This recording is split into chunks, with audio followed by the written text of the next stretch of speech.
Address what Douglas Murray calls the madness of crowds. I think we really got to do a better job of talking to our kids about how mass media works and how it shapes us. Okay? So this is one of the reasons why I say that even if your kid's homeschooled or in private school, they're not going to get around this and they're going to be exposed to it, so you got to be ready. This summer the Olympics, right? Anybody Olympics junkies? So my family, definitely, we were Olympics junkies. And if you watch that, and if you watch any Olympics program at all, you will have noticed that the embracing of the sexual revolution and the whole wokeness, diversity, equity, inclusion messaging, it was huge in Olympics programming, okay? And you got to think of ways to talk your kids through stuff like that and be prepared. Think ahead of time of questions you can ask them when an opportunity arises when they're seeing something on TV, right? So shepherd them through all that. Who speaks for America today? It's our advertisers. They're the ones, including the social media companies, that tell us what to want, who to be, what to aspire for, and we're very vulnerable to their messaging. You know, basically, their answers to all those questions is that you're a consumer. Okay, you're an expressive individualist who uses their products to authentically express his inner self.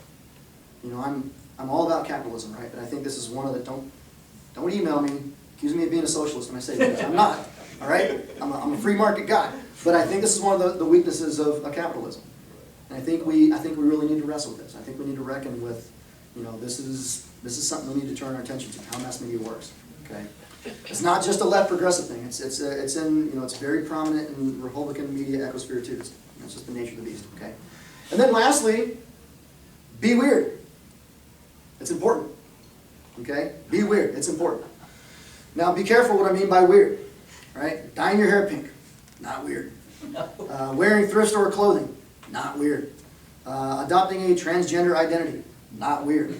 That's mainstream. That's avant-garde. That will get you a lot of applause from the cool kids. Okay. What I mean by weird is like that Muslim kid that's in my class, who's not afraid to be that lone voice. Right. Standing firm on your convictions, remaining faithful on things that will gain you scorn from the inner ring.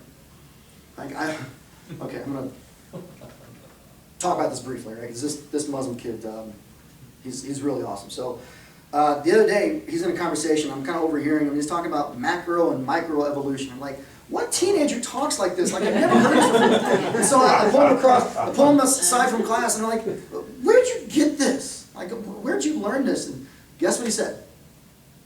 It's my dad. Yeah, my dad. My dad reads a lot of theology.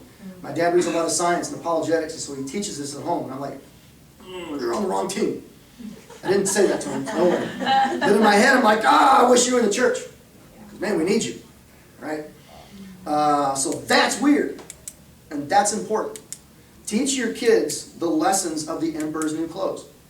That is such a prescient parable for our times. And your kids, to be resilient and survive, they're going to have that sight and sense of that little kid who's willing to stand out and not give up on the obvious for social gain.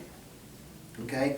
There is a strong thread in American middle-class Christianity that makes an idol out of societal respectability. And we've got to sacrifice that idol. Okay? Now, the apologetics focus, that's the easy one. That's the one that all of us, you know, preaching to the choir.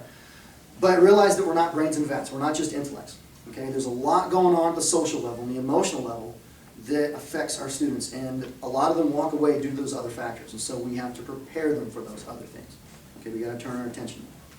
So that's the talk. In a minute, I'm going to take some questions.